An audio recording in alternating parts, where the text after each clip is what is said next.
মুর্শিদাবাদে যেতে দিন, দেখাবো মুর্শিদাবাদে হুমায়ুন কবির স্পটে না থেকেও শুভেন্দু অধিকারীর কি অবস্থা করব। আমি আপনাকে চ্যালেঞ্জ, আজকেই ওনার যদি দম থাকে তাহলে পুলিশ মন্ত্রীকে ঘেরাও করার কথা বলবো, আর না হলে এই সাংবাদিকদের সামনে দয়া করে প্রত্যেকদিন ভেউ ভেউ করা বন্ধ করো।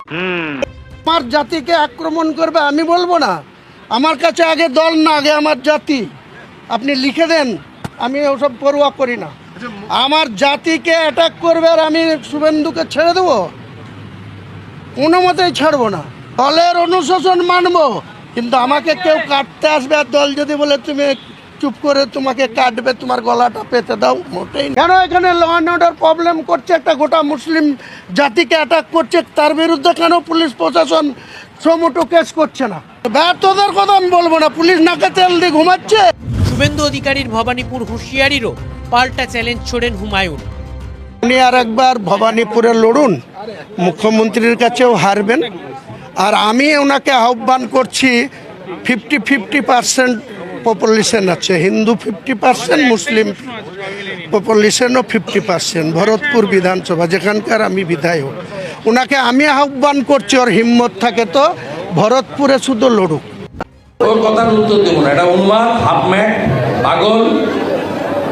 কালকে তোর সামনে দিয়ে গেছি, আবার 18 তারিখে বিধানসভা যাব, আমাকে ছুঁয়ে দেখতে বলবে। বিধানসভা প্রিমিসেসের মধ্যে তো সেন্ট্রাল সিকিউরিটি থাকে না, আমি একা থাকি। ভয় দেখাতে পারবেন না। সিপিএম এর সূর্য মধ্য গগনে আমি লক্ষণ সেনকে হারিয়েছি।